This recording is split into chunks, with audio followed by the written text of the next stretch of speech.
Hello, everybody. This is Mardine, and I'm here with Kylie Pulau. How's everyone doing? Today, we've had a very important um, topic to discuss. It's a very important topic, and it's a very controversial topic. It's about apostasy. My friend Kylie Pulau here had wanted to do this video, so I thought we will do it. If you might notice that Philo is not here. Philo's not here. He's been busy, so we're going to be the ones who will be taking the torch here. And if you might notice, I don't know if you have noticed, I've got a bit of a weird voice right now.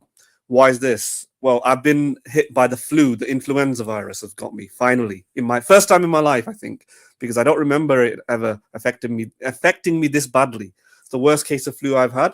So bear with me if I sound weird or cough a lot, sound incoherent, or just mumble random stuff. It's just the flu speaking. Anyway, Kaidi, how you doing? I am good, Maden. Hopefully, you'll get well soon as well. I guess that was one of the reasons, along with a few others, why we couldn't, have the live stream in the past week or two.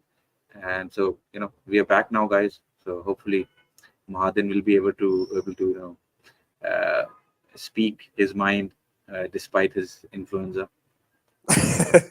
Yeah. People might be surprised, but I don't think I've ever had the flu as an adult.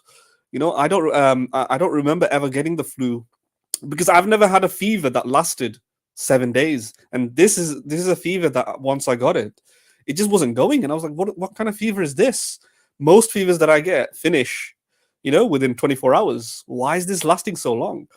And then I realized this is the actual flu that people talk about. Yeah. So I've been lucky to not get it until this age in my 30s. So it's very strange, and I don't like it at all, Kylie. It's very weird for me. it's Yeah, a very, I it can't is. work properly, I can't talk It, properly. Yeah, I feel like a baby. Go on. it's not. It isn't pleasant. So yeah, it does hinder your routine tasks a lot. So hopefully you'll get well soon.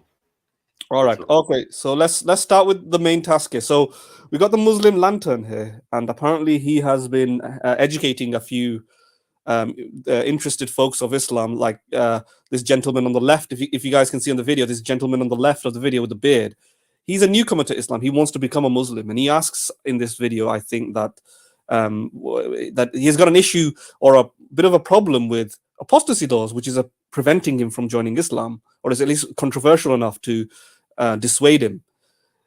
And he just wants some clarification, and the Muslim lantern apparently fills him in. Right, so yeah, let's just start off. Let's just start with that then, yeah. yeah. In fact, I'd say that he's so interested in this religion, Islam, that he's going to try to in a way present his case as to why there is no apostasy law in Islam. So it's a bit it's a very interesting video. Particularly, I think you'll find Muslim Lantern's response uh, quite funny at moments. But let's go and see Yeah, how he responds and how he tries to justify sure. uh, this kind of law. Right here. So I've been trying to get into it, but yeah, I bumped into this thing regarding the apostasy. Audience and Mahadan, I just ask you guys to confirm that you guys can hear the video. If the voice isn't clear, please, audience, just do let us know.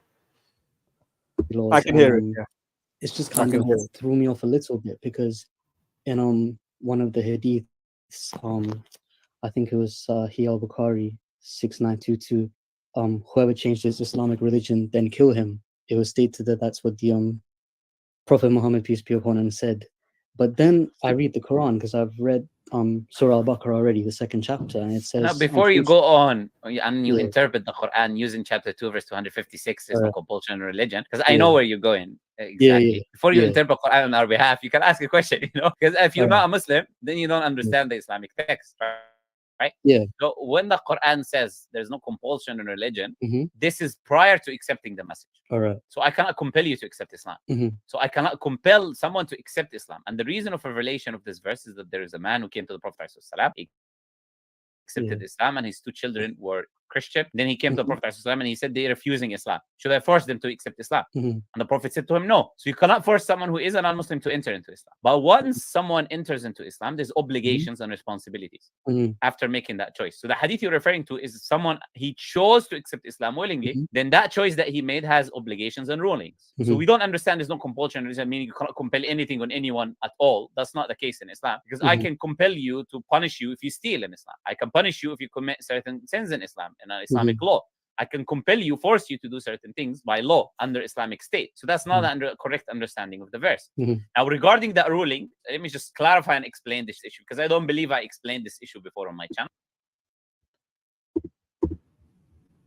So, Mahadan, I'd like to comment about a few points that he just mentioned.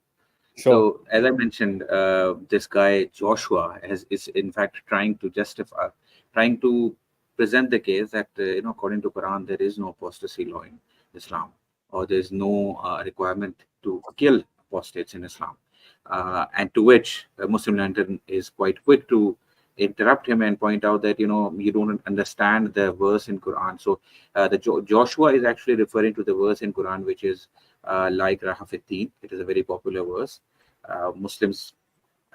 If Muslims don't know any other verse, usually they do know this verse, which is like Rahafiddin, which means there is no compulsion in religion. Now, Muslim Lantern mentioned that this verse, that there is no compulsion in religion, it only applies to not compulsing people to enter into Islam. It doesn't apply to the people once they've entered. Now there is a compulsion to stay within Islam. So the statement in itself, which is only there is no compulsion in religion, doesn't state anything like that. I'd say, just to point the obvious. However, it is mentioned in Hadith, and Muslims do take Hadith as a source of their religion.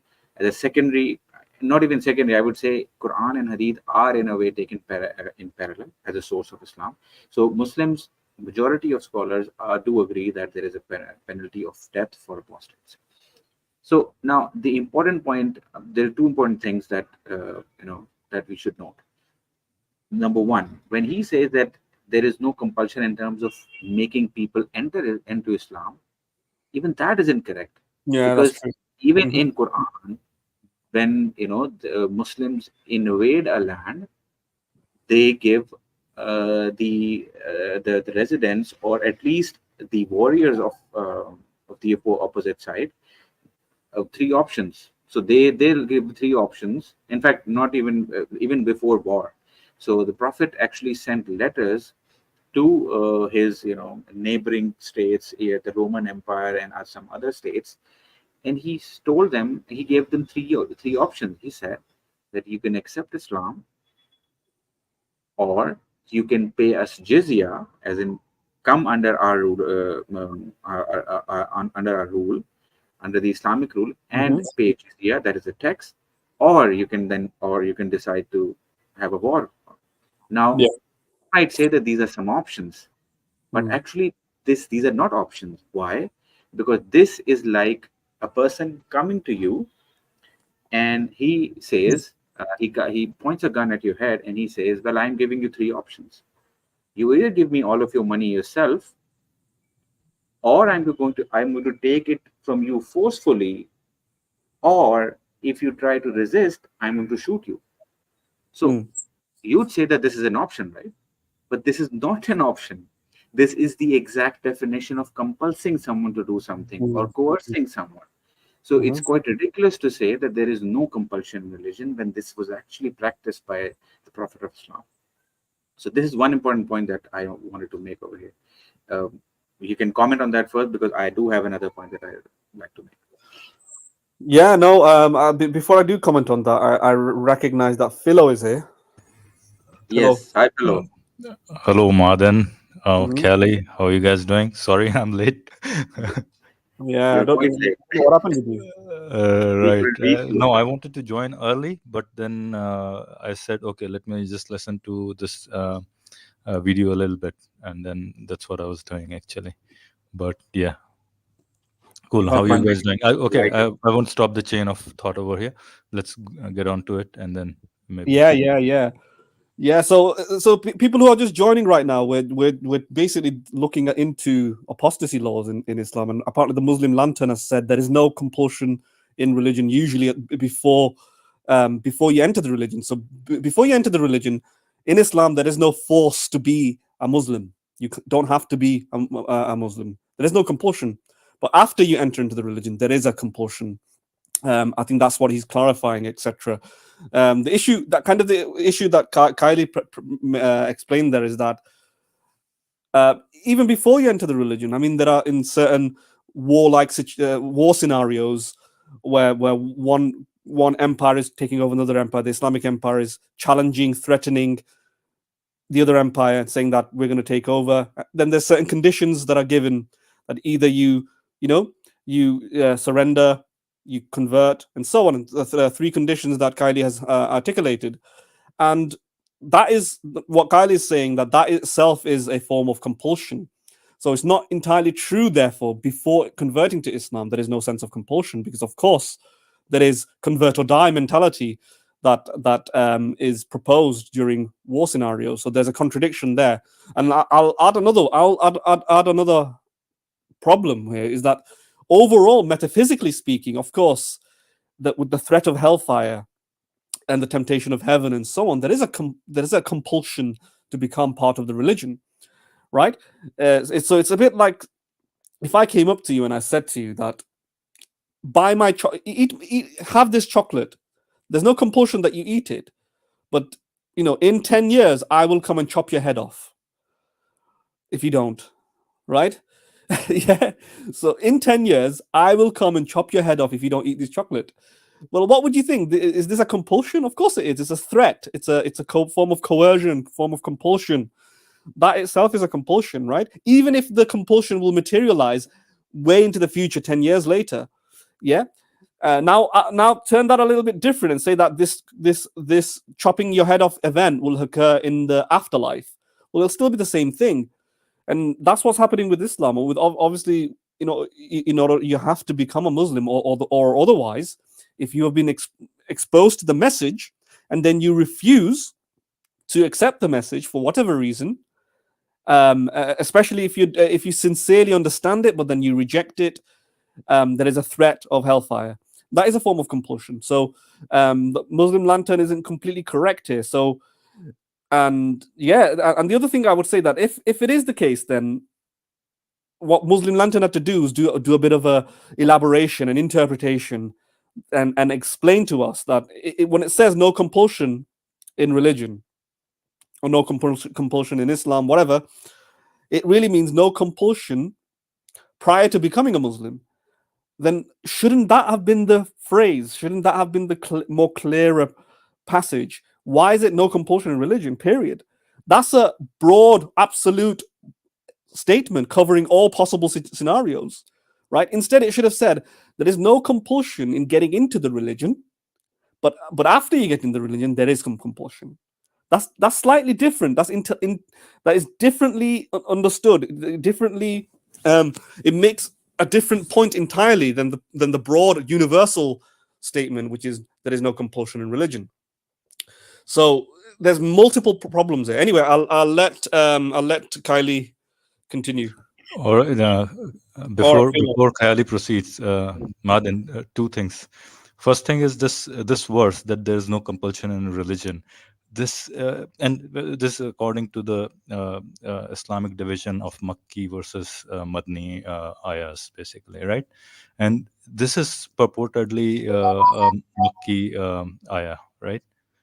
And so there is a ruling called abrogation, right? And this one is supposed to have been abrogated by the more kind of Madni verses, basically. And basically the verses in the Surah Toba, basically. That is the chapter number 9, right? Kylie, correct me if I'm wrong here, right? So that's one of the problems, right? Here's one thing which is supposedly very peaceful. There is no compulsion in religion, which doesn't have any qualifiers in it. It doesn't tell you in which context it is talking. seemingly on top of it, it seems like, okay, even if you're in a Muslim land, even if you're in an Islamic land, there's no compulsion on you on religion, whether you want to follow it or not follow it, right?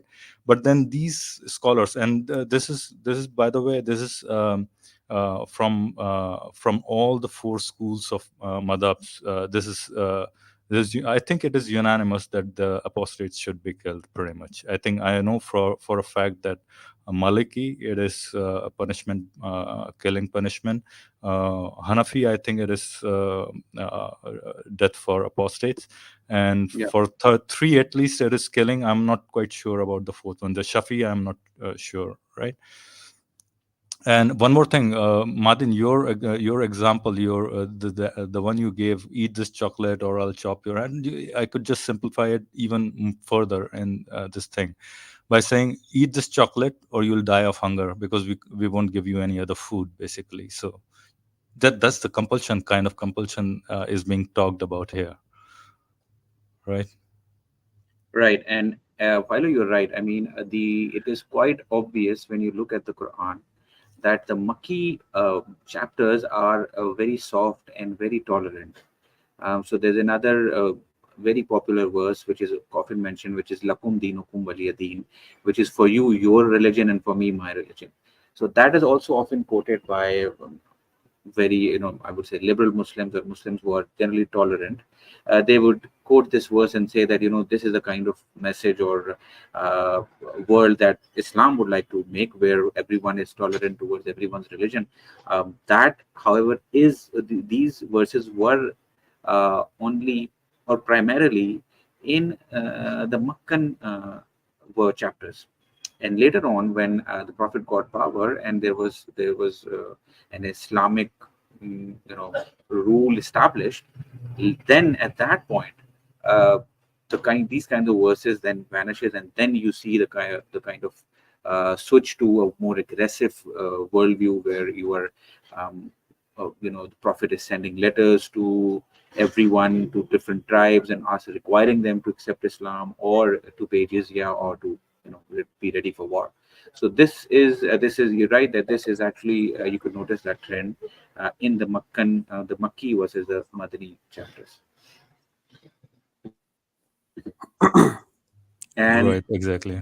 Yeah, and another point that I wanted to make was, which I'm not sure if he'll mention that later in this video, but he's missed another point.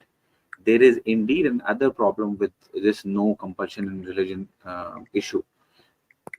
That is, a born Muslim has no choice, right?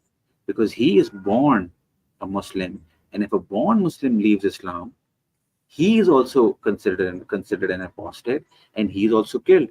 Well, where was his choice? Let's say even if I give this guy this particular thing that there is only Let's there give is it no a credence a little bit, right?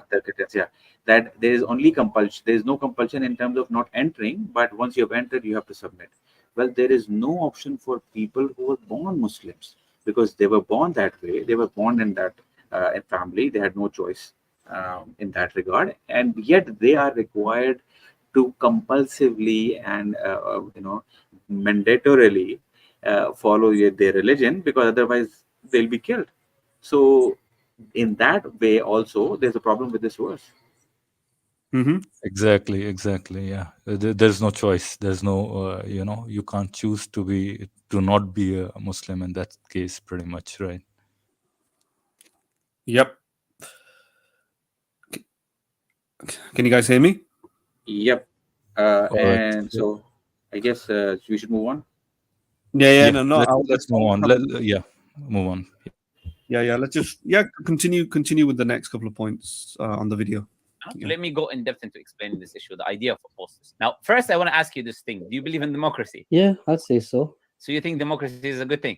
It's not something I've thought about a lot. It's not a test. I'm not testing you, but generally, do people view non-Muslims? They generally view democracy as a good thing, correct? Yeah. Okay, so what is democracy? Democracy is that the majority choose the ruler, and the rules are applied in the country based on what the majority chose. Mhm. Right? So if the majority of the Muslims choose a law in their land, if you leave Islam in our country, you will be punished. You will have a capital punishment. Why is that a problem if you believe in democracy? That's Since a the good- majority chose that. That is a good point. Yeah. Yeah. So if you're a person who believes in democracy, the last thing I want to hear from the liberals who believe in democracy. I'm not saying you. I'm saying Mind blown. Yeah. Mind blown. No. This is the perfect. This is the perfect situation for me to come in, because this is what I have been raised to tackle. This is like my topic, if you want to, So I just had mind blown.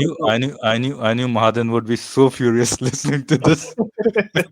Yeah, this part was designed for me to come in. Right. Okay, take it over. The floor is all yours. Well, keep in mind, I've got the flu, so I'm still compromised. So even with the flu, I'm gonna try and see what I can do, because sometimes do you know actually when I'm talking, I think I've mentioned that I've got the flu like 20 times now. It's crazy. It's like I'm one of those guys who craves attention, as you can see. Like everybody, I got the flu. Even with the flu, even with the fiercest of flu that you ever had, right? Even with flu, even more actually. Yeah, exactly. So I'm like a prima donna. Like I crave attention for in every situation. No, let me think about this. So with what this person is saying, that if you have a democracy, and what's wrong if if a Muslim majority nation democratically elects a particular law, which is to have people killed, then you can't say anything that's wrong about that. First of all, there's too many things wrong there. First of all, that is not the only notion of democracy. We have many different definitions of democracy, right? You have a majoritarian democracy. You have a Republican type of American Republic type of democracy. You have direct democracy. You have an indirect democracy. There's loads of different versions of democracy, right? A constitutional democracy. And you have different sort of political structures that limit democratic rule. The American version, for example, actually limits the populace from making certain laws through huge majorities, because they call that a tyranny of the majority, right? So if the vast majority of people in the United States of America decided democratically through the legislature to pass a law that says black people will be enslaved once more, well, that would be unconstitutional according to the American Constitution. Yet, so there are limits and blocks placed on popular will, etc., to prevent popular majorities from raining havoc on minorities or other people's rights and so on, etc. That's the first thing I'd say. That he's mischaracterizing. So he needs to talk about which democracy we're talking about, because most people don't believe in unfettered, unchecked, unregulated democracy.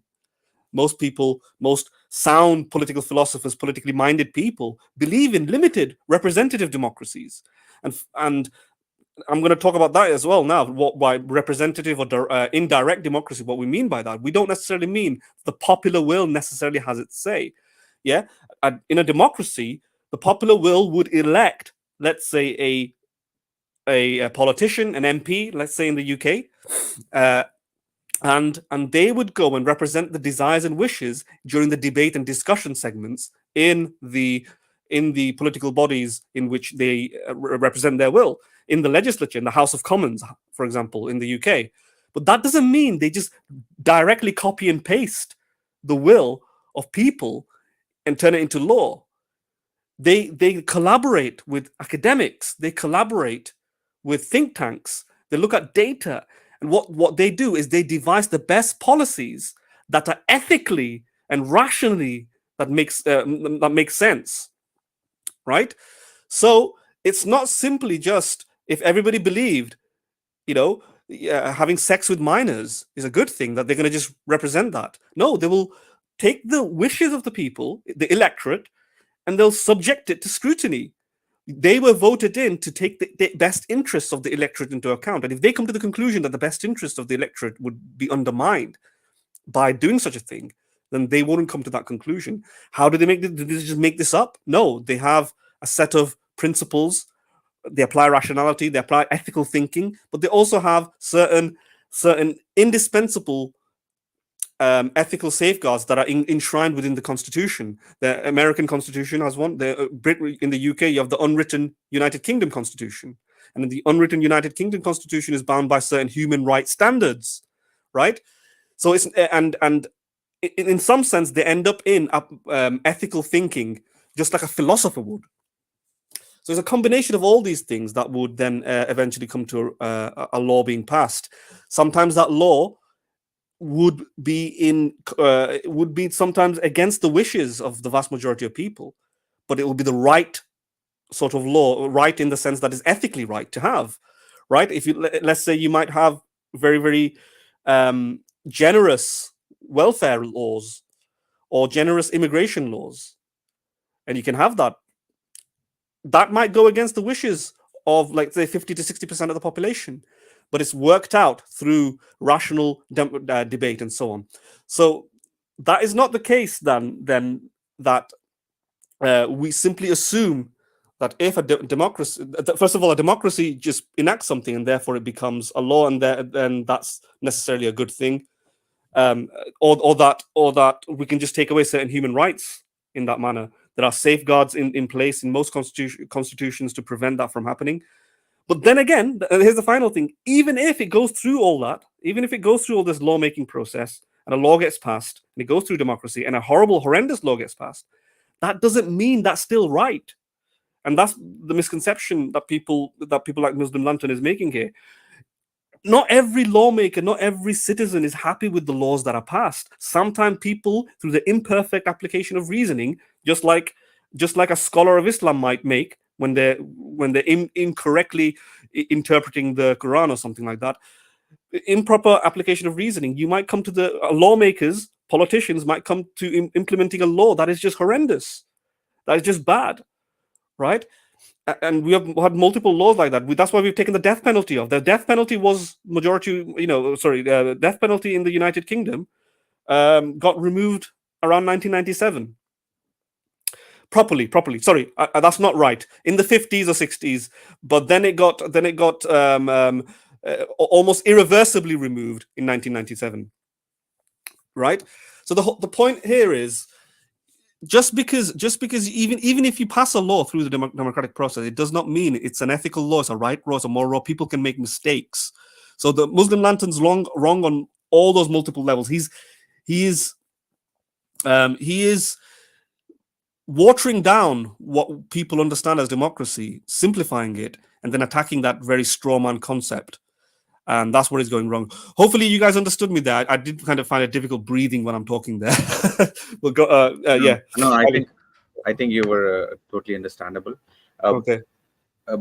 You're right at the end. That was the point that I was concerned with, because you raised another philosophical point, which is very right.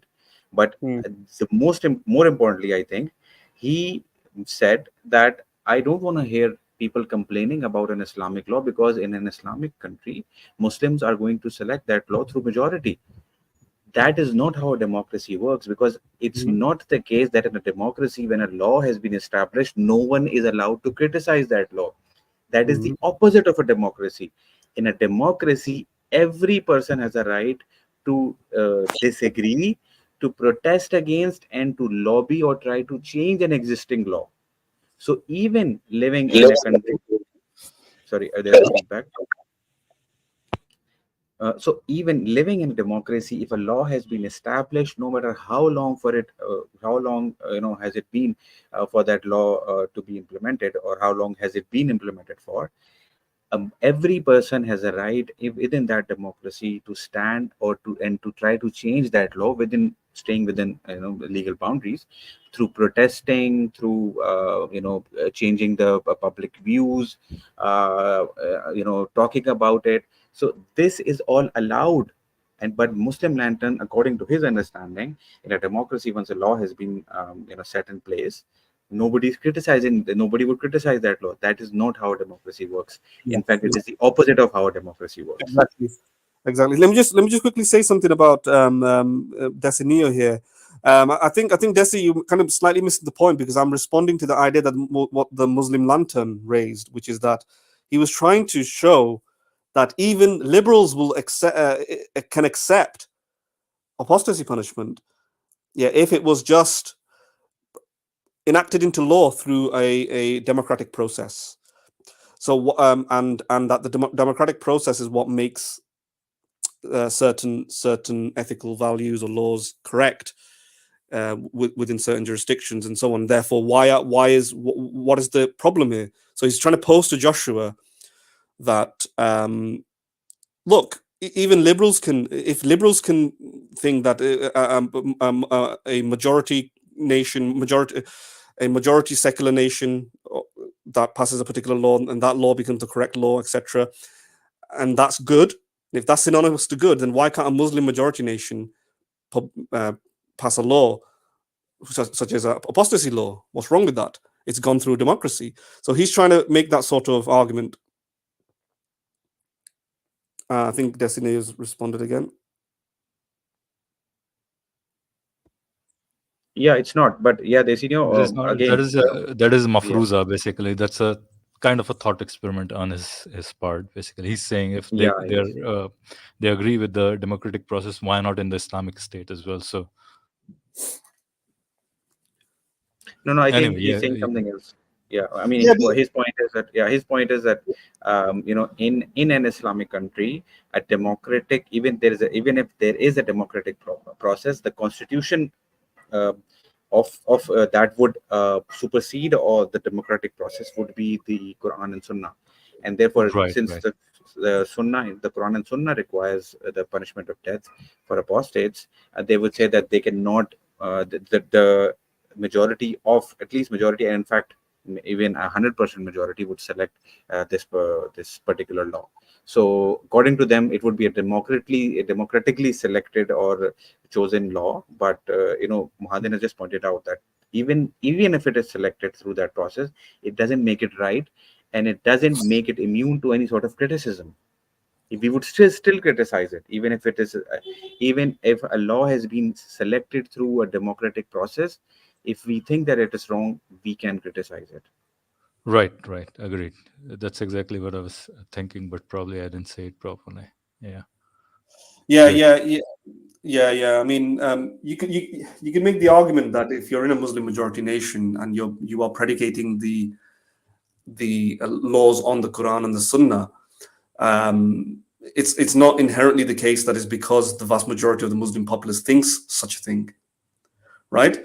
It's irrespective of the desires and wishes of the vast majority of the Muslim population. Irrespective of that, if it's in the Quran and the Sunnah, you enact that as the law. Yeah, but in practice, I think both conditions might be in place to some extent, right?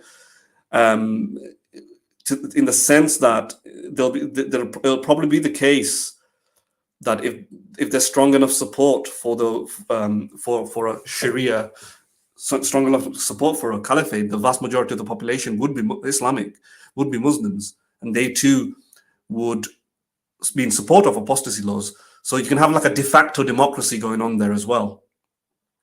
You see what I'm saying? So even though you're implementing the laws from the Quran and the Sunnah, you also have at the same time a majority Muslim population who also are in agreement with that. So it satisfies the democracy condition as well. Yeah, I know it's not necessarily requires the democracy condition, because Islam is not democratic, right? Although it might have aspects of democracy in certain things. But yeah, the other thing I quickly wanted to say is that the other fundamental thing, I already said it, but I just want to take it out from my previous things that I've said and re-emphasize it, is that the Muslim lantern is misequivocating political democratic lawmaking and ethics. And I've already said this again, but I just want to separate the two things out, right? How we ethically reason and figure out what's right and wrong is very different from what's popular, or whichever version of democracy we take. So if we take the definition of democracy, which is the majority rules, right? Most in the secular West, most form of ethical thinking, in order, for example, to figure out whether homosexual is right or wrong, the debates that were featured in the parliament did not involve that sort of oh, well, vast majority of people believe it, therefore it's right, or vast majority of people don't believe it, therefore it's wrong. It involved talking about what are the harms of homosexuality, what consequences does this have on the broader population? Does it, is there any countervailing reason why we should prohibit it? If we should prohibit it, should we ban? How should we penalize it? Yeah, if it's not worthy of prohibition, what are those reasons, right? So it's much less to do with this sort of majority rule thing, and I just wanted to emphasize that clearly. And whether that's happening in the political lawmaking process, like in the parliament or the Congress or whatever you want to call it, or academia, like in the philosophy lectures, we think about ethics and we don't make any appeal to what is the vast majority of people thinking. Usually not.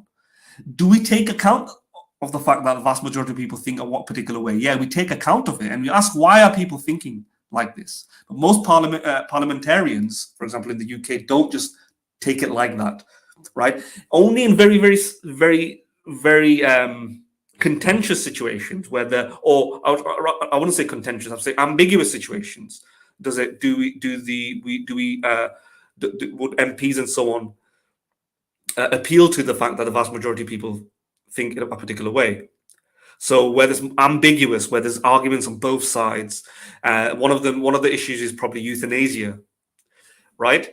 Where there's arguments on both sides and there's ambiguity, and so they went with the crowd. We didn't know what to do with that, and so at this moment, there's like a ban on it, right? But usually, the vast majority of people thinking one way is just a license for the parliament to then start thinking about it.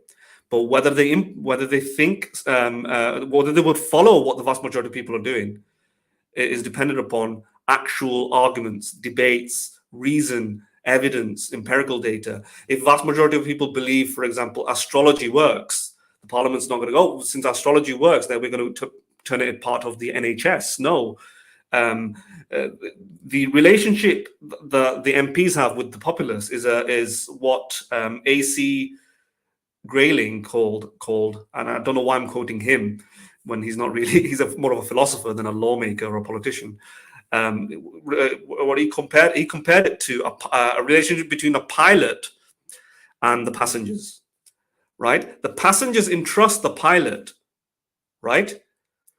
But the pilot doesn't follow the whims and the desires and the feelings of the passengers, right?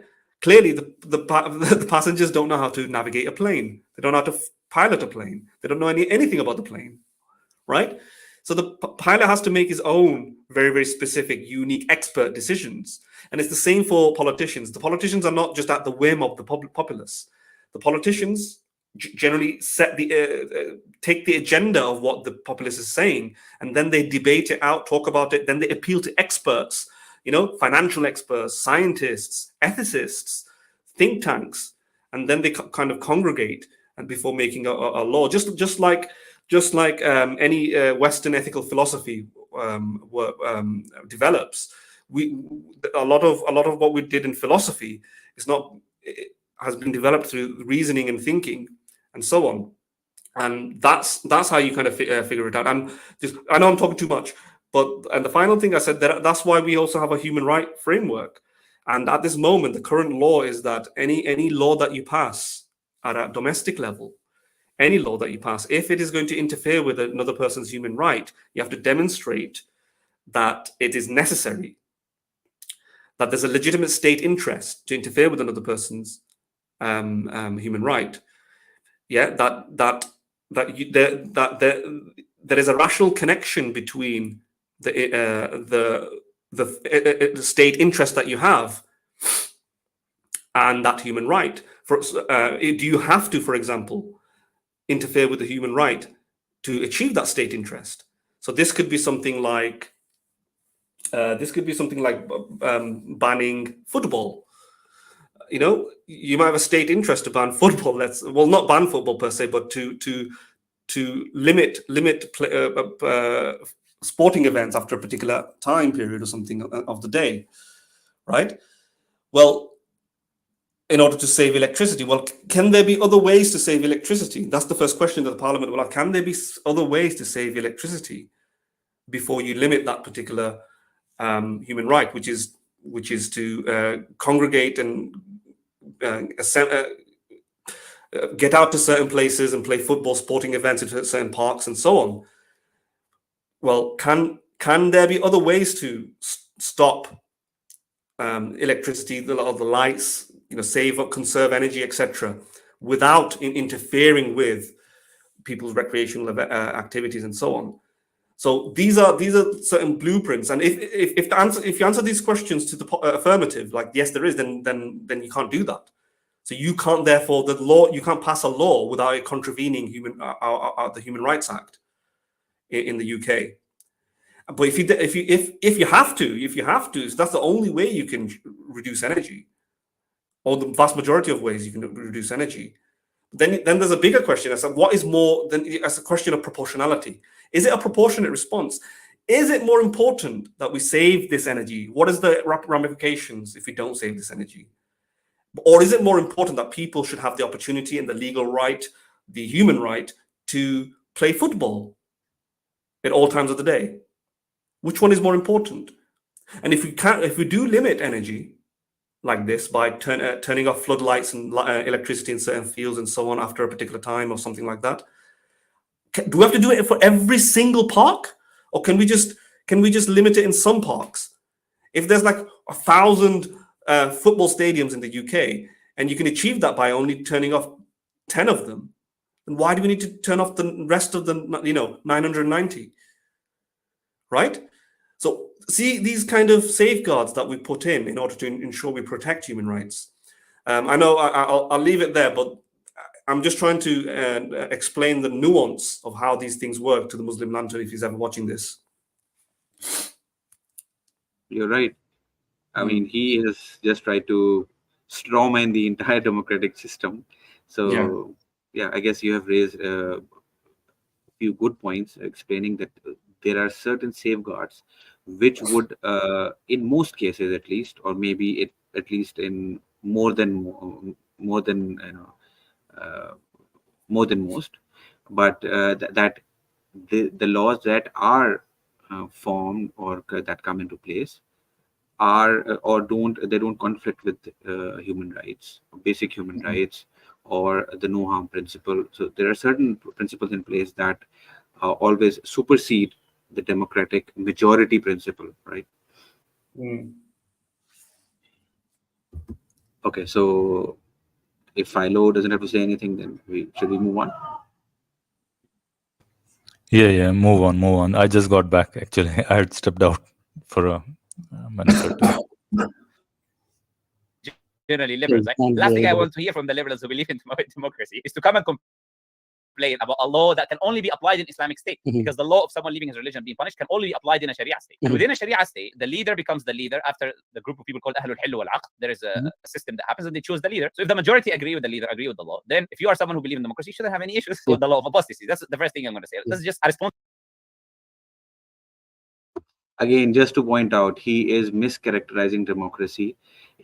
Even if a leader has been selected through a democratic process, it doesn't mean that any law that he implements in that country cannot be criticized by the people living in that democracy. And even if, let's say, the people in the democracy aren't criticizing it, that does not mean that that state now suddenly becomes immune to any sort of outside criticism, at least. If we even exclude the idea of an inside or an internal criticism from the public itself, from the public of that very country, at least the other countries can criticize it. Because if that is the way that you are going to argue that Islamic Sharia cannot be criticized, then any country's law cannot be criticized, no matter how inhumane the laws are in that country. Just the only criteria would be that the law that particular leader has been selected, or that particular government has been selected through a democratic process. Now, once that government has been selected, that any law that government imposes, no one would have the right to criticize it, according to the argument or the reasoning that Muslim Lantern is given. and we've already sort of dealt with his overall argument in quite detail. Right, agreed. And as I think it's fair to say, is it done or there is some more part to it? No, basically? there are. We're going to go through the entire video. You're going to enjoy some of the. There are let's two, just three try. points that he's going to mention. Yeah. Yeah, let's just Right. try and speed through it. Let's try and speed through Yeah, it because that's I it. think it's talked a lot on the democracy point. Let's just now try and go through it very quickly. Yeah. From a secular point of view, right?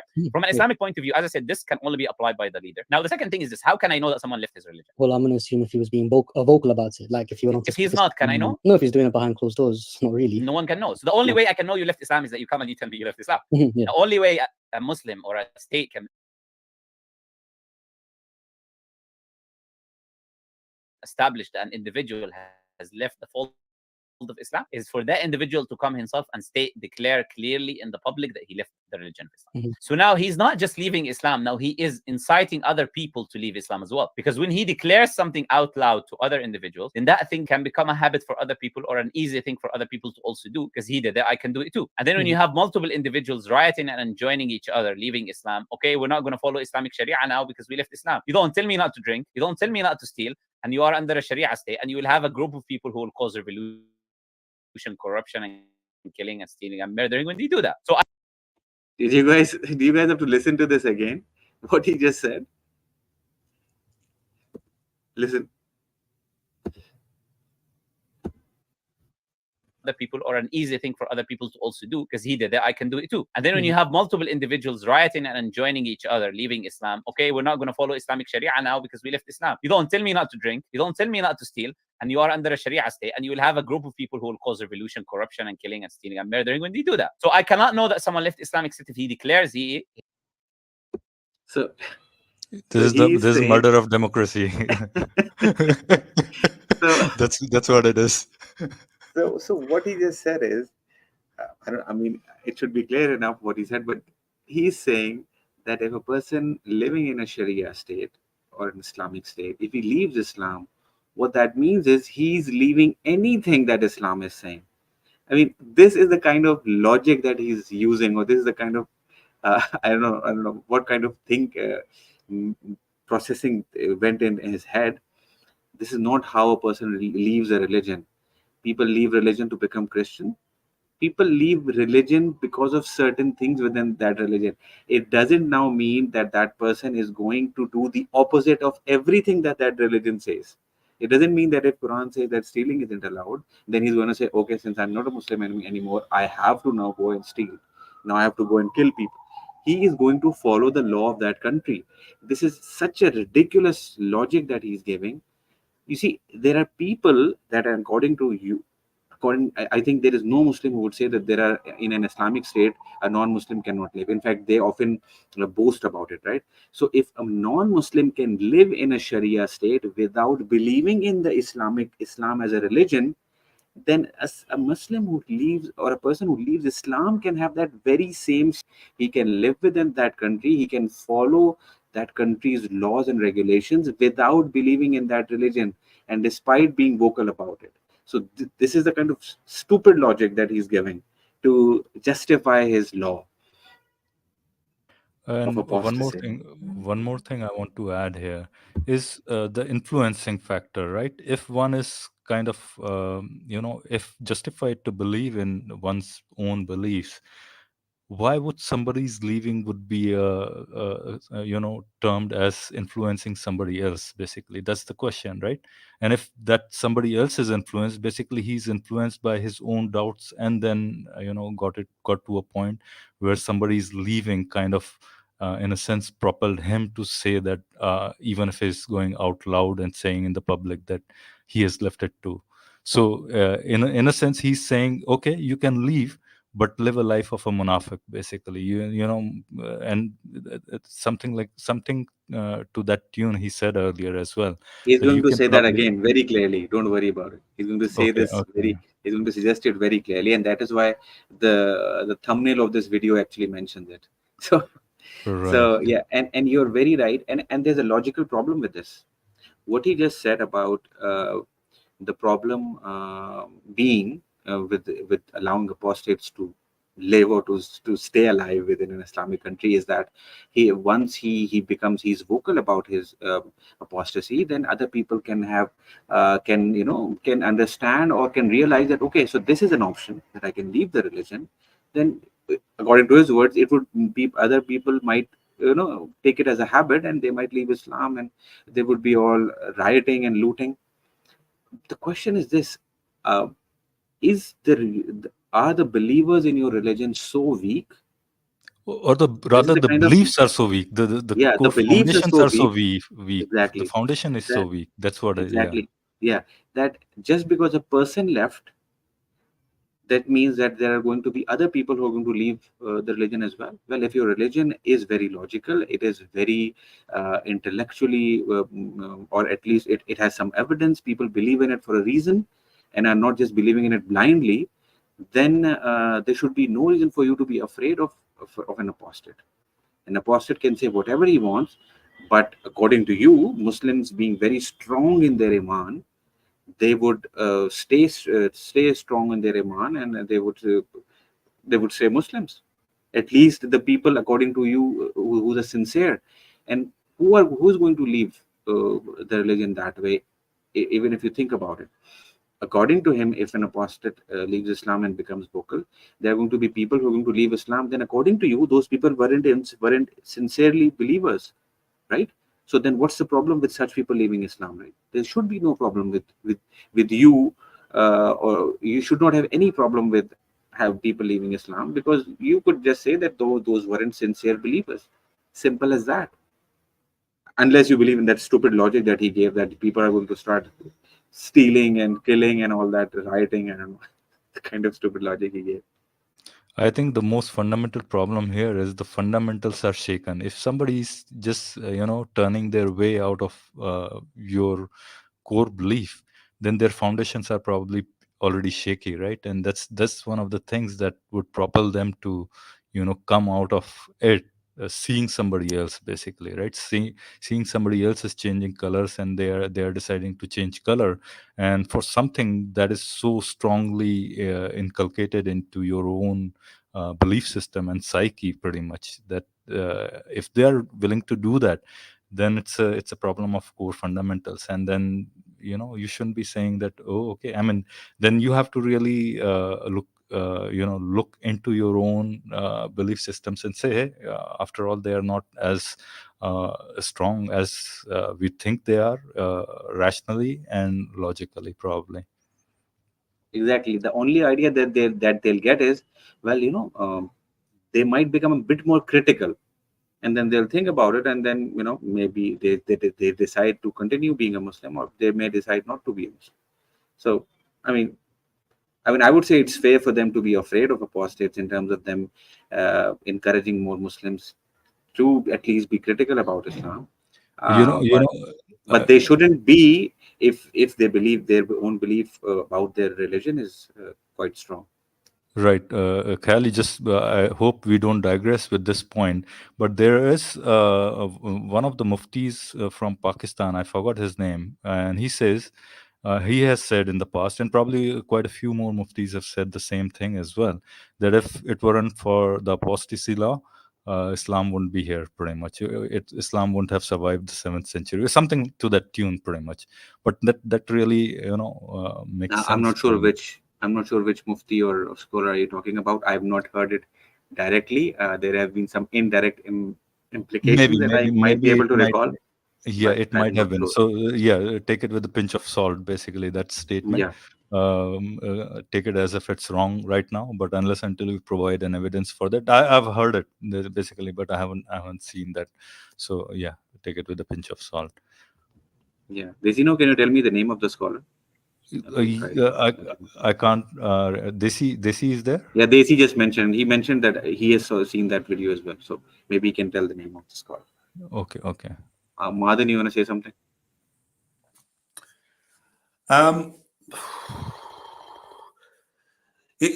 You need some rest, mate. You need some rest. You need some rest. Maybe. So the thing is, I don't. Your brain is going to get sicker with the kind of logics that he's giving. Well, let's just see what happens. Maybe this is just like a trial. Do we open the stream today for guests to join in? I think you guys Maybe decide. maybe later on. Right. Just when we are near to the completion, then we can. Sure, yeah.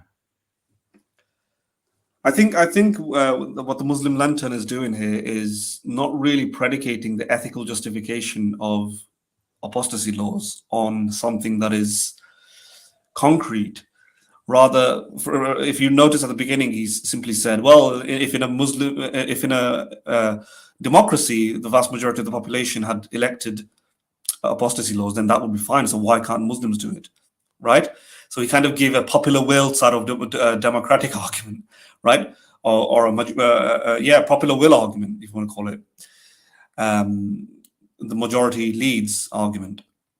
Well, that's kind of the argument that he's used so far that I can glean. Everything else seems to be kind of wishy-washy, right? So he's not really giving an explanation why apostasy is necessary, right? But if it's predicated on something that the West does, and that's based on popular will, then he'd be saying this. Would he be saying the same thing if by popular will everybody decided to, let's say, ban Islam? Well, no, he can't, right? Or if by popular will everybody decided to, as it is to some extent, he would probably think it is the case that pornography is legal, and he probably believes that that's because of popular will or something. He's wrong. That's not entirely because of popular will, but it plays a role. But let's say it did, then he would have to accept that is the right way of going about things. But he would then disagree. So what I'm trying to show here is that he did the initial logic that he tried to use to explain why apostasy is fine. The rationale behind it is popular will. He himself disagrees with in every other scenario. Why in this scenario? Right? So he needs to come out. Yeah. So he needs to come out with his own independent explanation why apostasy laws are necessary. He's trying to pull the wool over this Joshua person by trying to make it more palatable to Joshua based on things that he already agrees with, right? Since Joshua is the type of guy, maybe he's already got an inclination towards democracy and democracy majority will or something like that. He thinks, that makes sense. Well, that might be convincing to Joshua. I don't think it should be convincing to Joshua, but that might be convincing to some people, but it won't be convincing to somebody who doesn't hold that idea in the first place. He needs his own independent explanations why apostasy penalties are required. Yeah, Sorry, you're going to say? Yeah, but I mean, what I'm saying is that I think his approach is that he just gave that as a counter argument for people who criticize an Islamic law. And I think his own reasoning would be simply that this is a law that has been decreed by God, and therefore it is right, it is morally right. He wouldn't need to go any further according to his worldview. His logic is simply that. And his response that he just gave as the first argument, that was just to respond to people who were arguing against and as the Islamic. Okay. So that would just it would just be a counter argument. He doesn't believe in that worldview because he does not believe in democracy as being the right way of leadership or any government system. He believes in the Islamic law. Yeah, it will only be accountable. It'll only be a counter argument for those people who believe in a majority rule type of view of ethics, right? Yeah. But it still would be conflicting with the Muslim Lantern's view, in the sense that if he's deriding those sort of type of views elsewhere, why is he advertising it in that situation, right? So yeah, you're right. I mean, in this particular case, particularly, since Joshua is someone who is not coming off as someone who's criticizing Islam, he is asking a genuine question. It seems to be, and he should be, and Muslim Lantern should be giving him an answer which satisfies Joshua. And being a person who doesn't necessarily believes in democracy. He's inclined towards maybe believing in Islam or accepting Islam. So I don't think he would necessarily believe in democracy. So in this particular case, it doesn't make that much sense to give him this sort of a counter argument. Exactly, because the Muslim Lantern's broader view is that you can't make something right just because it's popular. And if he took that principle to the extreme, he can make anything right that's popular. Right. But if he rejects that, he has to then reject that form of thinking. Why is he advertising this form of thinking to this Joshua person? It doesn't make a lot of sense. He does need to come up with more independent of reasons. Some of the independent reasons that he may have, other Muslims have elaborated on, which is that it causes mass deconversions or doubt, revert. Those he just mentioned. And so he mentioned two reasons for that, right? He mentioned one, Right. that it might cause other people to disbelieve, and plus it would also cause sort of a rioting or an anarchy in society, because those people wouldn't suddenly stop believing in or stop abiding by the laws of the country as well for some reason, just because they stopped believing in the religion. So yeah, this is the kind he did give that logic. So but but it's kind of, sorry, say that again. I mean, I'm saying that he did give that logic, but I said we are criticizing. Yeah, he did illustrate that point basically, probably 2 minutes back. Prior to this. Yeah, I know. But I don't think he expanded it too much upon it. Yeah, I think he didn't. Daniel, He just said a sentence. He just used it within a sentence or something. Yeah. I think Daniel Hakikuchu expands on it a bit more and just simply explains that it Right, causes people to doubt Islam, and therefore they are pretty much burying themselves in the ground because they're more likely to go to hell as a result, because they leave the faith. Yeah. I don't think Daniel Hakikaju's approach actually helps people to convert to Islam. So I don't think he can take that approach. Muslim Lantern would take that approach, that hard-headed approach.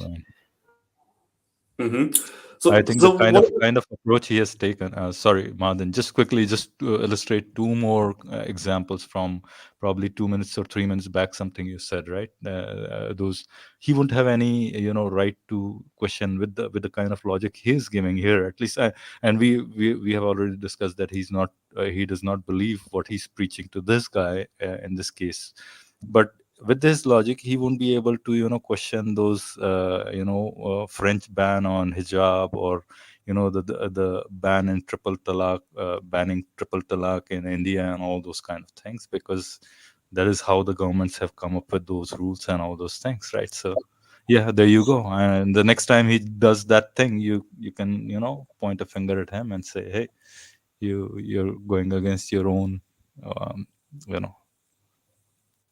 But yeah, anyways, shall we move on, or Martin, you wanted to say something, right? Yeah. So, I wanted to say on this particular point, the idea, like for example, in the UK and America and so on, certain sedition laws or treason laws, certain blasphemy laws were pretty much got rid of, and there's a massive reason for that. One of the reasons, well, for blasphemy is pretty obvious. We just don't believe in the supernatural like that anymore. It's not a placeholder within the government, and it's a fictitious. It literally is deemed as a belief, and or at least a work of fiction, perhaps. And therefore, in a secular country, you can't have laws against blasphemy per se. But what about sedition? What about treason? Why don't we have well, in certain places you do have treason laws, but it's watered down and so on. But why has it been weakened? Why don't we have it? Why is it not like this Islamic version of treason, which is the apostasy laws? And there's a very big reason for it. It's because of the ability for information to develop, basically ideas to expand, for people to learn, grow, and societies to grow, and democracies to thrive. Freedom of speech, basically.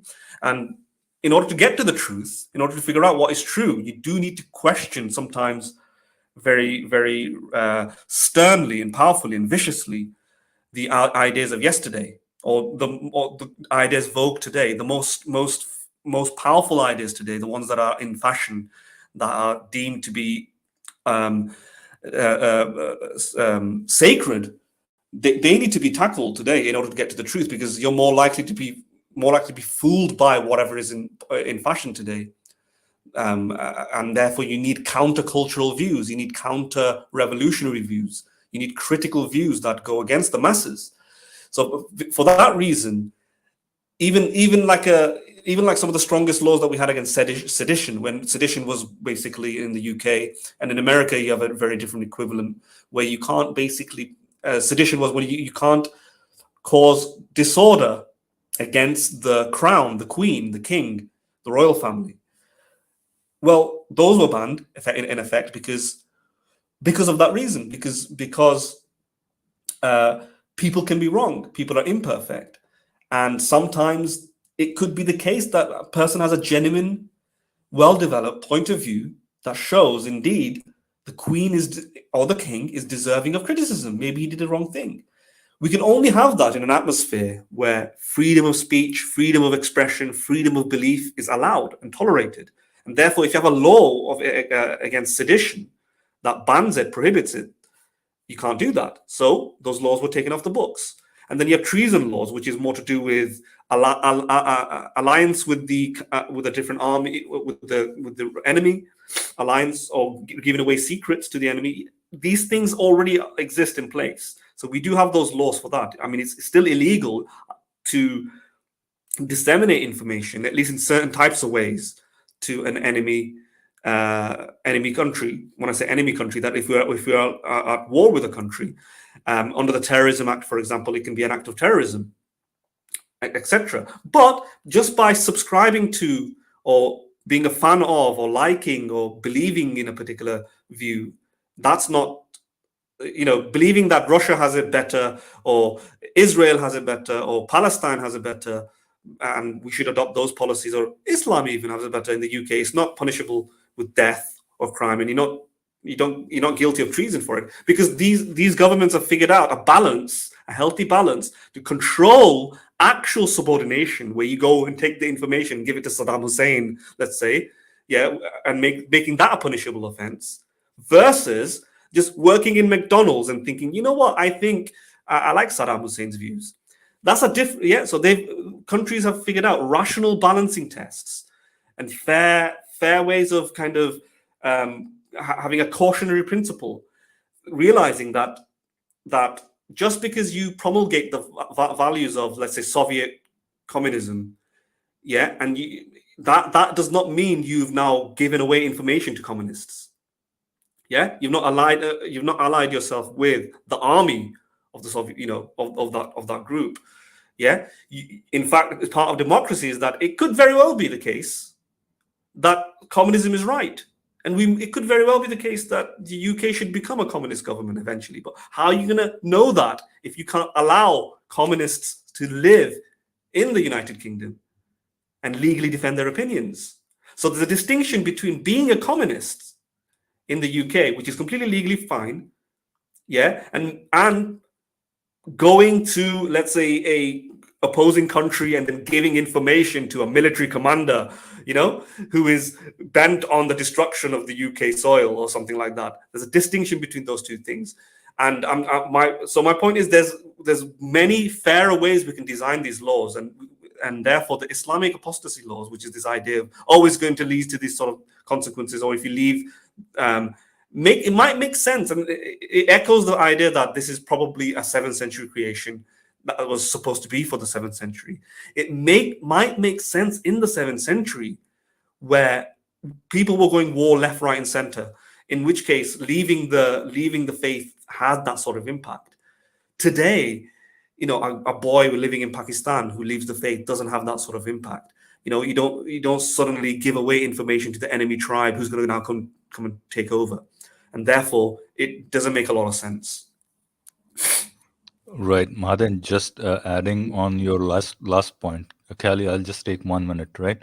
That is very finish. Right. I used up all my energy in that one. I don't know how I did it. So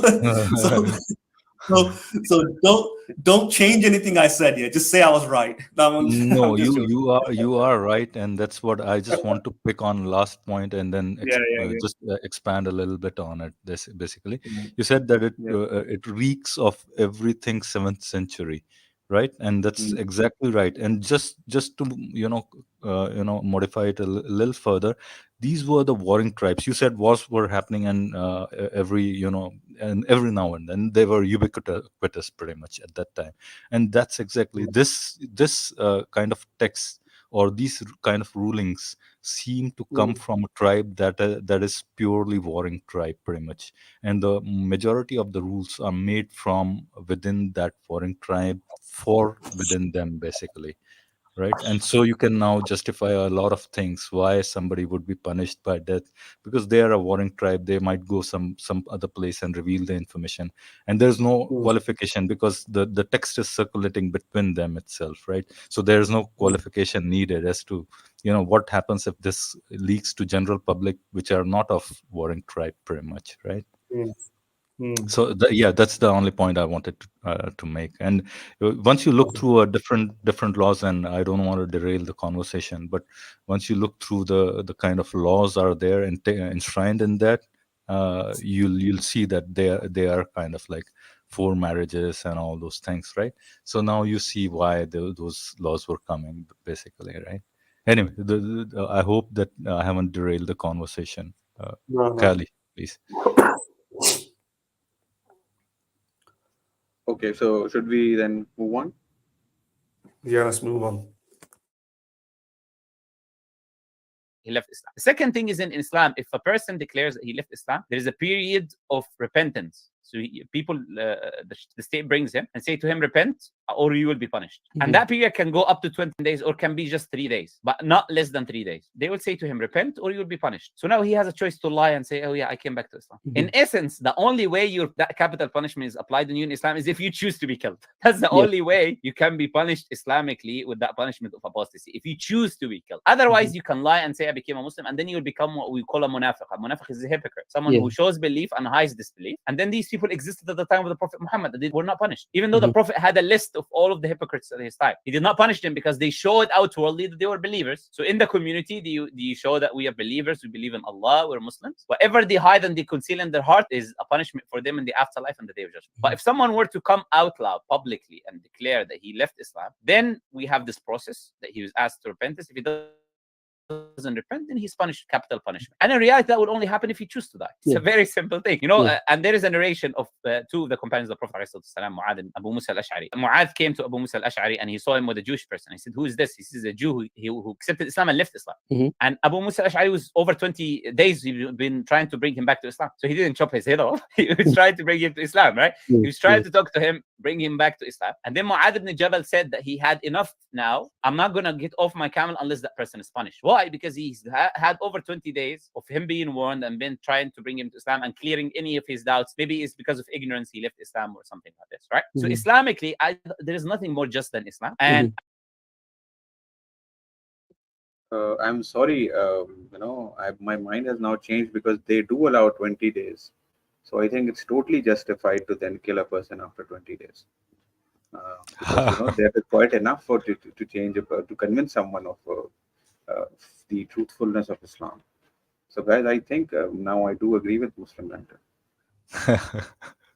Right. So, I mean, this is the kind of logic, the kind of thinking that goes in these people's head. So if it is so easy to change a person's mind in these few days, why don't you just give that option to every non-Muslim in the country? This is so stupid. And then he's saying that he has the audacity to say that a person only is killed if he wants to be killed, because he would be stupid to say it out loud, to be vocal about it. This is the kind of gaslighting that he's doing. Yeah, it also suggests that the law is designed to be exploited like that. Exactly. It's such a weak, like God's apostasy laws are so weak that people can just get around it very easily. Isn't that what he just said? Like, exactly. you can what just does lie. that tell about the God? Exactly. And I'll tell you, Mahadin, this actually was one of the primary, I think it was one of the primary reasons of the downfall of the caliphate, because there were so many people within the Islamic society who were just there because they were claiming to be Muslims. And the kind of laws or the kind of approach that Muslims had was such that even if during war, if a person has fallen down, if a non-Muslim has fallen down, and the Muslim is attacking him, and he reads the kalima, he cannot kill that person. Now, what kind of a do you think that person who just fell down, he was just going to Yeah. get killed? He just read the kalima because to save his Yeah, life. yeah. Now, what do Exactly. you think? Do you think he's become a Muslim? He's become convinced of Exactly. Islam suddenly. It has dawned upon him suddenly I don't know how suddenly when he fell down, his head probably hit In fact, hit the ground. yeah. Yeah. In fact, So I was having this yeah, conversation with a friend of mine. I was saying, well, if it is the case that you've got to accept somebody even at in the battlefield who you're just about to kill, but he swiftly then just says, he's a Muslim now, and we have to treat him like he is a Muslim, then yeah. what is the implications of this? Does this mean then, as soon as he says this, then you can he then now come with you to the mosque? Are you going to just then take him in? But if you block him from the mosque, are you not are you implying that he's not a real Muslim? But you can't do that, right? You have to accept that he is.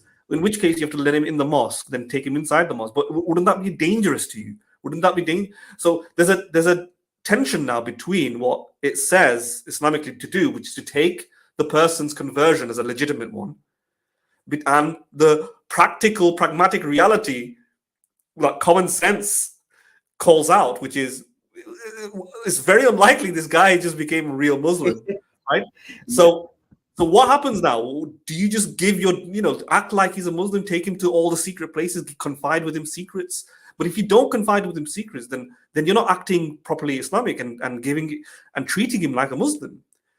But if you do confide it with him all these secrets or allow him into your most precious areas, you're allowing an enemy combatant. Common sense says an enemy combatant who is lying into your most secretive places.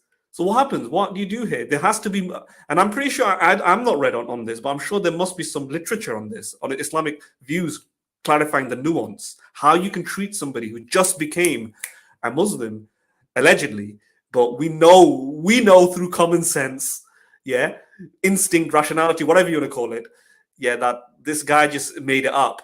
How do you treat them? There has to be some literature because it can't be so naive.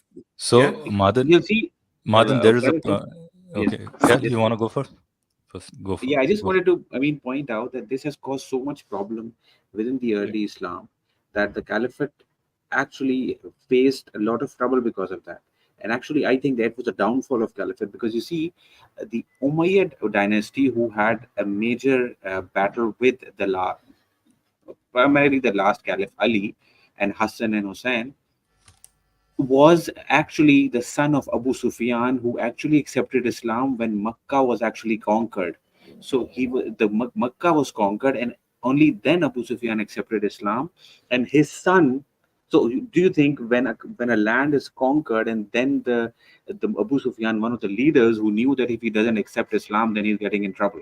He was the So Islam, fiercest opponent, by yeah, the way. yeah. He So he was was one of the accepting. fiercest opponent. Exactly. So he was expecting to be killed. So he immediately accepted Islam. Now, do you think that he's become a true Muslim?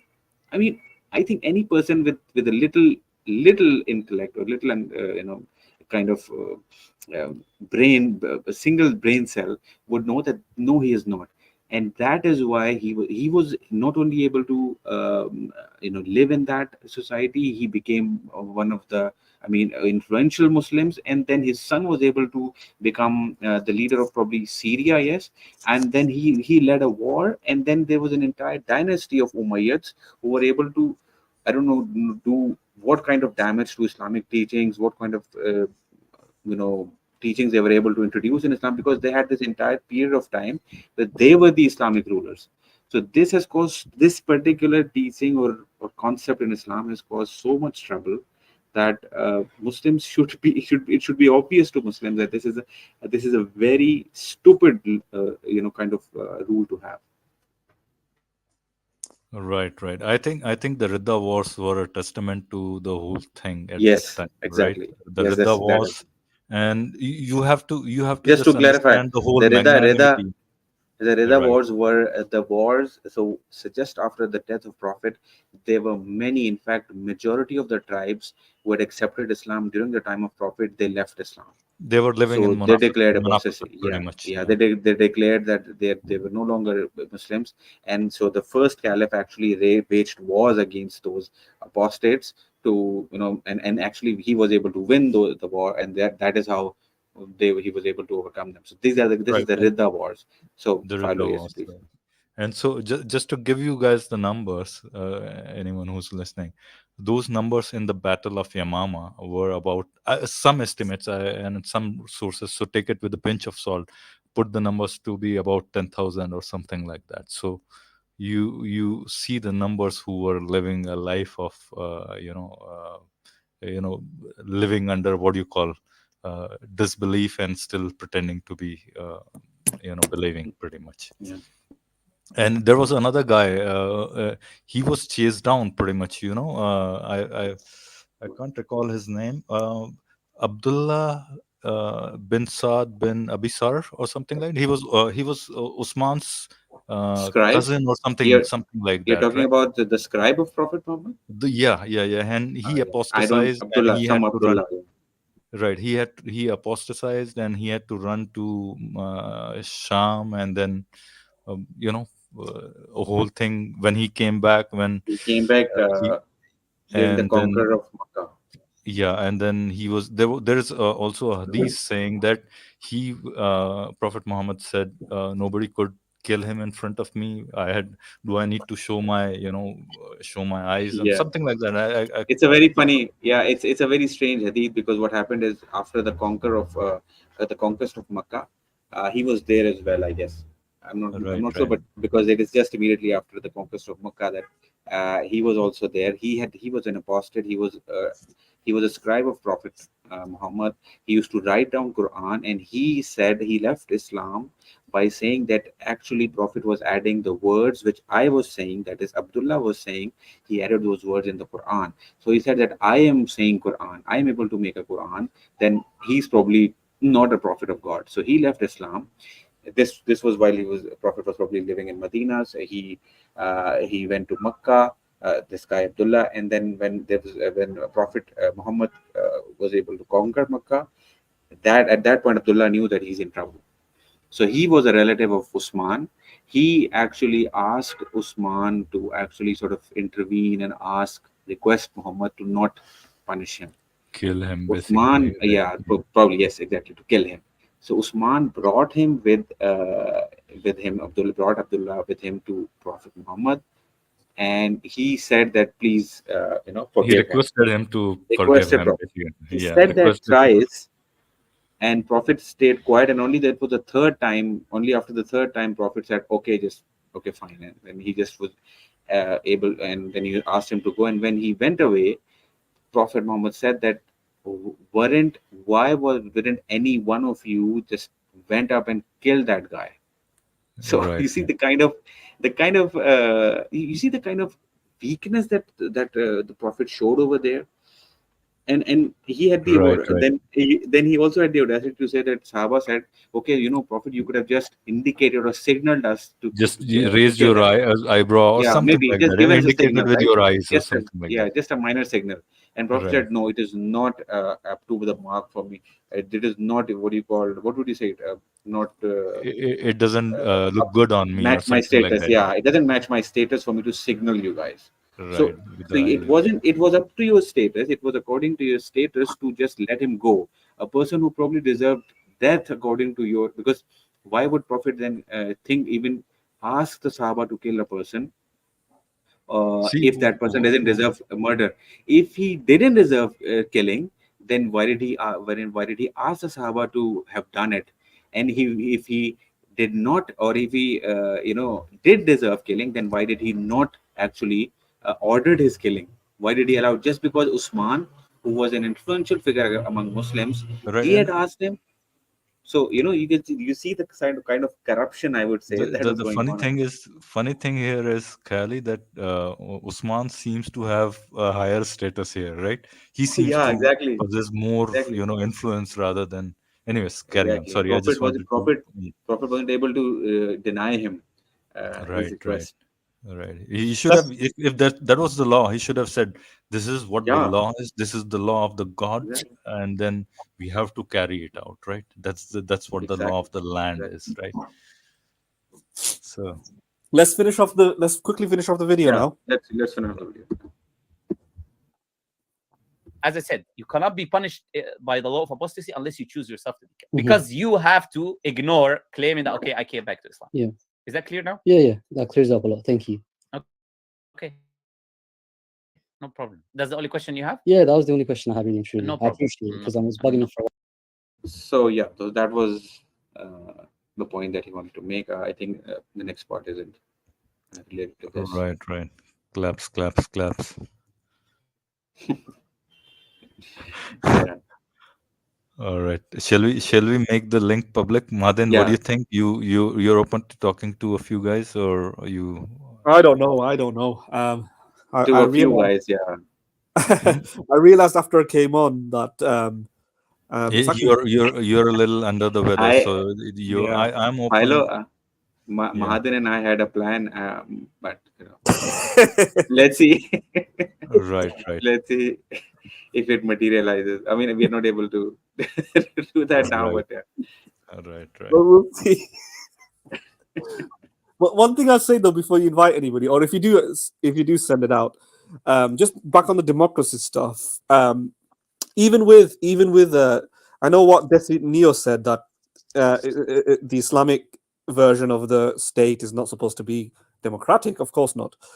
But of course, when you try and interpret and then apply the law as God intended it, you require a person to mediate that interpretation.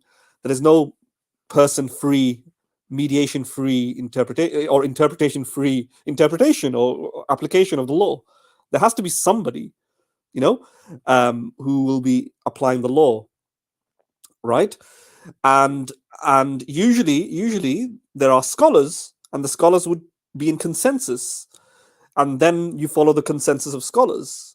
So in fact, there is some sort of democracy there, and that's actually a very similar version of what rational countries like England and France, how they implement democracy. It's a very similar version of that. And if there's a Muslim like the Muslim Lantern who's watching, he should understand that it's our concepts of democracy are very similar.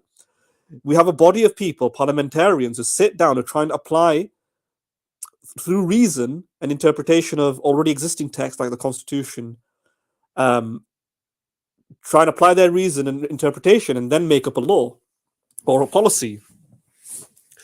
It's very much similar to how scholars would do it in Islam. Indeed, it might be the case that the law for apostasy is already set by God. It's not decided by the majority will. But we still realize that through the majority of scholars. You see that? It's like because if the consensus of scholars was saying, actually, no, look, all the Arabic interpretation here suggests that the apostasy penalties are prohibited. There is no such thing. Then that would be the law. That will become the law. But if the majority of scholars say the opposite, then that would be the law. So there's already there is some sort of democracy going on there as well. We don't just listen to one scholar. They listen to the consensus of scholars. In the same sense, in a UK context, let's say, you will look at the consensus of parliamentarians and so on, what they come to based on their research of all the relevant information, etc. All right then. You're right. I mean, Yeah. I think it was while we were reviewing Kasar Raja's debate with Haris Sultan. He also mentioned, and he said it that he mentioned, in fact, he had that in his presentation, that objective morals do exist, but there is a subjective interpretation of those objective moral rules that are prescribed or defined by any religion. So therein lies the democratic process, or therein lies the need for a democratic process, Yeah. because you would otherwise not be able to arrive at any common or a consensus. And most likely you'll not be able to arrive at consensus, but you'll be able to arrive at a majority view about a subjective understanding of that objective rule which has been mentioned in the key or the primary sources of the religion. Yeah. Yeah. Right. Ijma is the democratic process, basically. Yeah. Ijma is a theoretical No, concept, I'm I just, think, I'm because just saying, I'm just making fun of it, by the way, right? yeah, because that's why I said, I mean, There even is no democratic process yeah, about it. just to point out, even Yeah. where, I mean, that's why I said ijma is a theoretical concept, because there is, honestly speaking, there is no ijma. In No, there is no an ijma. ijma Put based the link on out? based. You want to put the link Sorry, out? As you're having this discussion, put the link out. Yeah, Yeah. put the link up, yes. right. Now have the discussion. Yeah, go on. Well, So I think ijma is yeah, I mean, you are right, and there is a caveat to it, basically, right? When you talk about the ijma, it is a dirty process, to be honest, to be quite. But there are certain rules that have been made in the 12th century, 13th century, and onwards, and then some of those have been carrying forward since then. And then there is a process in today's times as well, but then most of those that were held in 12th or 13th century are still held to be very fiercely, pretty much. I mean, there are always fringe views, and there are always, in fact, in majority of the matters within Islam or any other religion, there is no consensus. There is more often there are disagreements about almost every matter. Although in many matters there is some sort of majority view which is generally accepted, but that the majority view doesn't mean that it is necessarily right, or yep. is necessarily was the necessarily intended by that objective rule that is mentioned in the primary sources.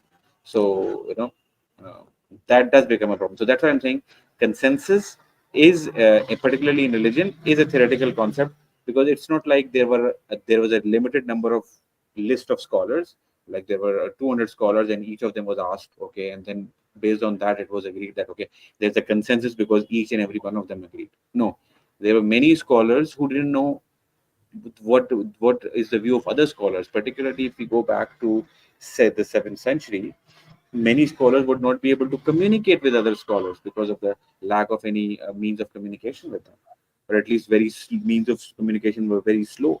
So they wouldn't have any idea whether there is a consensus or not. They might be able to comment on the consensus that might exist in their own area. It might be the case, but they cannot in any way comment on the entire Islamic world that is a consensus on a certain matter.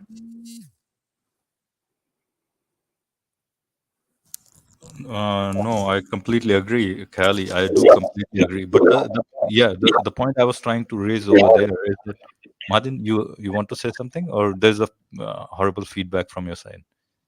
You That's want to just say me. something? Yeah. No, that's not me, mate. I'm joking. All I am right. more in this conversation. My flu is turning me into a zombie. I think. Right. Like, do flus go on for that long? I've had it since Sunday morning. Have you had COVID checked up, or Yeah. is it not You should get something? checked up for COVID. Yeah. I Yeah, did a for COVID COVID, test. I did a- some weird variant of COVID. There are so many circulating around, right? I did a COVID test, but my test kit that I have is old, so maybe it doesn't detect the new variants. Maybe this is Yeah, like a maybe try and buy a new kit, and there are so many different variants. So probably the older yeah. one wasn't detected in the end, or What probably is what is this new variant that you're thinking about?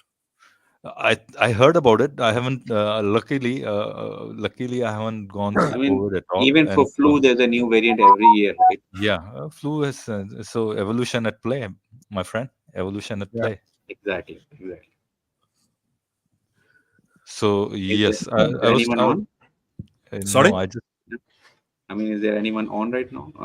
Has anyone joined? no one has joined us. So, anyone listening to this conversation, if there is anyone, if you want to join, Desi, I don't know if you were there probably half an hour back or so, and you want to join, or anybody else wants to come in and say a few things, maybe put the other side of the argument, welcome to do so. But yeah, I agree, Kali, that that ijma thing is. I mean, you can't. I think the whole ijma thing probably started around the 10th, 11th century, and then probably uh, around that time. I mean, 7th century, you forget it. There were no texts about it, anything there, right? I mean, only the majority of texts only started appearing in 9th century or in 10th century, probably, right?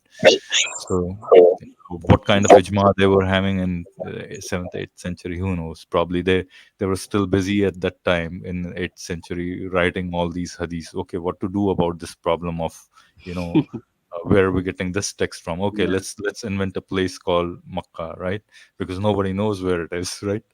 We don't have it on the maps. So, Yeah, I mean that is a bit too conspiratorial for me, but yeah, it might be. It could be true, but no, no. I it's mean, yeah, I said it in a funny way, in the sense, but yeah. I mean, but then there are serious questions about the Yes, indeed there are. Makkah on the Yeah. maps. Basically, you just can't find it because there were Greeks who were making all these maps since whatever, like third century CE and all those maps, and you just can't find Makkah. You can find Taif, basically, right, which is probably about 40 miles uphill, basically, You or can, up the valley, yeah, right? we can also find Yasrab, which is You the can old also name for find Medina, Yathrib, right? And you can which find is Medina. Sana'a and all those places, those big cities. Sana'a was a big city at that time, the trade wise, basically. Mm. And Taif It's was a a very long and detailed topic. We might go right, right. on Yeah, that tangent, but yeah, right, right. yeah, you're right. I mean, no, because we are we going to close the stream? I thought maybe then just I think keep yeah, talking let's about keep it something. short. I mean, I don't know. Let's keep it short. Mm. Just maybe it would. We have plenty of hours left on our this thing. Yeah, but if But that's we can have that's another the case, stream for that. I mean, we can have right? another stream even tomorrow. I mean, I'm available. But Sure let's thing. All keep right, this one let's short keep it because short. Let's keep it short. yeah, because people might want to listen to a shorter stream. So let's see. Okay. All right. All right. All Yeah, right, Madin. Any last words before you go and do the COVID check? I don't think I can do the COVID check. I need to get the COVID tests sent to me, maybe, and if there's any new ones. All the old ones that I have, they're probably expired, or they probably don't detect the new ones, the new variants, I should say, right? So I probably have to go somewhere, and I don't think I have the energy to do that. All right. Yeah. But, Just You might rest, have to, yeah, take mm. have take some some rest. rest maybe, and take a lot of steam probably.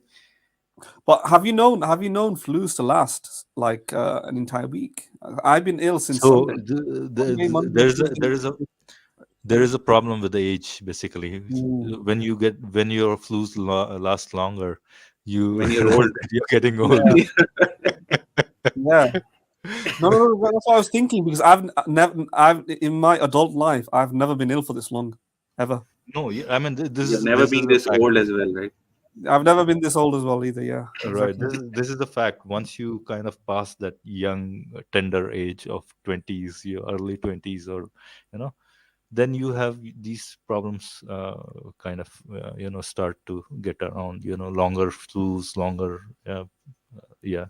But why not check it? Because you haven't had that. Maybe it's a variant that is a little tricky variant kind of a thing Mm. of flu itself, right? Who knows? Unless until you get it checked, probably might. Maybe so. I don't think anybody's coming in Yeah, so I far. don't think so. Anybody Yeah. is coming in. Anybody So who's yeah, listening to us, if you want to talk for a minute or two or something like that, more than welcome to join. Say a few words. Say hi, hello to us, and then if not, then we'll be closing the stream in maybe Mhm. 30 seconds or so. yeah. So it was a good stream. I think I saw this video and it was particularly some of the arguments I found quite funny and Okay. ridiculous. Yeah, But so yeah, I thought that it would I be a I good stream. went to his few streams and commented on his stream, and then the kind of responses I maybe wasn't right in commenting like this. I said he's just a kid. In one of the comments, I just wrote he's just a kid or kind of something like that. Somebody took really serious offense to that, basically. He has a very dogmatic following, so yeah. Right. And no, but he has a huge following, and he has a. I mean, I don't want to sound demeaning, but he has a very chocolatey voice, kind of very mellifluous, maybe, if you want to call it that way. And so he has a. I don't He's a large understand these following. characteristics that you use. I don't know these adjectives. How do I understand his voice, but I don't know how would you call it chocolatey. I don't know. I mean, he's like very soft, very, it just glips through. He just like rides through the waves when he talks. And Yeah. I mean, he has a good way another. of speaking. I would say Yeah, he's a good way of speaking, yeah, basically, right? It's quite. I mean, it's nice. So I All guess right. that's Nobody's what joining, so yeah, nobody's joining. So Madan, you take care. Do something for your flu, mate, and if not, keep letting us know how it's going. Right? Absolutely, I will do. Even our most famous participants, famous guests, they've not joined. Like Right. I think he's here, but Right. Side by is not side by. If everything you're happens. side by, if Everything you're has some Madan positives. wants to So talk to you. Yeah. Anyway, I think we should go. All right. Yeah. All right. Let's do another stream, Madan. If you get better in 2 days, maybe let's do another on Sunday or something. No, Sunday is Sunday is tomorrow only, right?